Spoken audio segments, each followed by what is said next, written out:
लोकसभा चुनाव की घड़ी अब करीब आ गई है और सियासी दलों ने रणनीति का तानाबाना बुनना शुरू कर दिया है।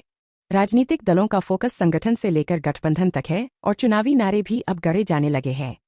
भारतीय जनता पार्टी बीजेपी ने तीसरी बार मोदी सरकार अब की बार 400 पार नारा दे भी दिया है।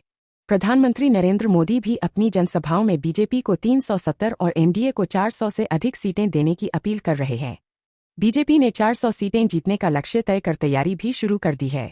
अब चर्चा बीजेपी के इस लक्ष्य को लेकर हो रही है कि इसमें कितना दम है। यह नारा महज नारा भर है या साकार रूप भी ले सकता है। अगर बीजेपी इस लक्ष्य तक पहुंच सकती है तो कैसे? इसकी बात से पहले इस लक्ष्य की पृष्ठभूमि की चर्चा भी जरूरी है।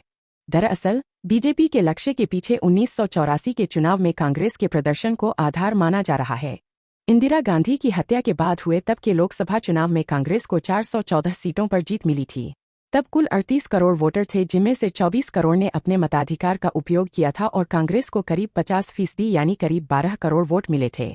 यह आज़ाद भारत के इतिहास में किसी लोकसभा चुनाव में किसी भी राजनीतिक दल का सर्वश्रेष्ठ प्रदर्शन है।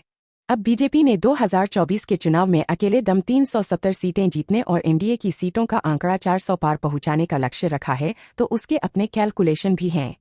बीजेपी यह समझ रही है कि अगर उसे लक्ष्य तक पहुंचना है तो उसे करीब 50% वोट शेयर तक भी पहुंचना होगा। अब बीजेपी के नजरिए से देखें तो बीजेपी का वोट शेयर और सीटें चुनाव दर चुनाव बढ़ती ही नजर आई हैं। साल 2009 के आम चुनाव के बाद के आंकड़े इसकी गवाही भी देते हैं। साल 2009 में 18.8% वोट शेयर के साथ 116 सीटें जीतने वाली बीजेपी ने 2014 में 31.34% वोट शेयर के साथ 282 सीटें जीत अकेले दम पूर्ण बहुमत के लिए जरूरी 273 लोकसभा सीटों का आंकड़ा पार कर लिया। 2019 में बतौर सत्ताधारी दल उतरी बीजेपी का वोट शेयर 37.7% वोट शेयर के साथ 303 सीटों तक जा पहुंचा। इसके ठीक उलट कांग्रेस का वोट शेयर 1984 के बाद 2014 तक गिरता ही चला गया। 2019 में पार्टी का वोट शेयर बढ़ा तो लेकिन 0.2%। लक्ष्य तक कैसे पहुंच सकती है बीजेपी?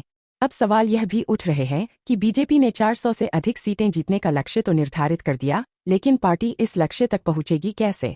2019 के लोकसभा चुनाव को आधार मान लें तो बीजेपी को 37.7% वोट शेयर के साथ 303 सीटों पर जीत मिली थी, जबकि एनडीए की बात करें तो गठबंधन 38.4% वोट शेयर के साथ 352 सीटें जीतने में सफल रहा था। बीजेपी भी समझ रही है कि अगर उसे लक्ष्य तक पहुंचना है तो 1984 चुनाव की तर्ज पर वोट शेयर को करीब 50% के स्तर तक ले जाना होगा और यही वजह है कि पार्टी ने 400 पार सीटों के साथ 50% से अधिक वोट शेयर का लक्ष्य भी रखा है।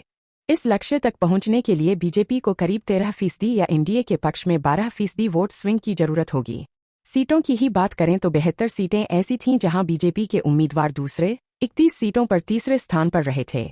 इन 72 में से करीब 40 सीटें ऐसी हैं जहां 3 से 4% वोट स्विंग होने की स्थिति में पार्टी को लीड मिल सकती है। अगर बीजेपी के पक्ष में इन सीटों पर वोट स्विंग होता है और साथ ही पार्टी मौजूदा सीटें बरकरार रखने में सफल रहती है तो बीजेपी की सीटों का आंकड़ा 350 के करीब पहुंच सकता है। अब गठबंधन की बात करें तो बीजेपी को छोड़कर एनडीए के अन्य घटक दलों ने पिछले चुनाव में 49 सीटें जीती थीं। एनडीए के अन्य घटक दल पिछले चुनाव का प्रदर्शन ही दोहरा दें तब भी बीजेपी 400 पार के लक्ष्य को हासिल कर सकती है। इसीलिए बीजेपी साथ छोड़ गए पुराने सहयोगियों को फिर से साथ लाने के साथ ही एक सीट पर जनाधार वाले नेताओं को भी जोड़ने पर फोकस किए हुए है। महाराष्ट्र के पूर्व मुख्यमंत्री अशोक चव्हाण का कांग्रेस छोड़कर बीजेपी में और पूर्व केंद्रीय मंत्री मिलिंद देवड़ा के शिवसेना में शामिल होने को भी इसी रणनीति से जोड़कर देखा जा रहा है। कैसा रहा था 1984 का चुनाव परिणाम?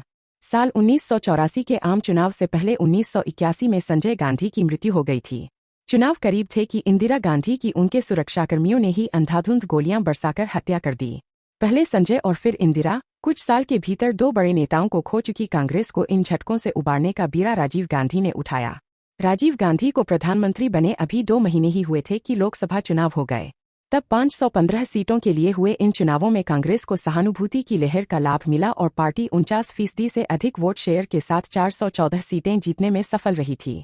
तब असम की 14 और पंजाब की 13, 27 लोकसभा सीटों पर 1985 में चुनाव हुए थे।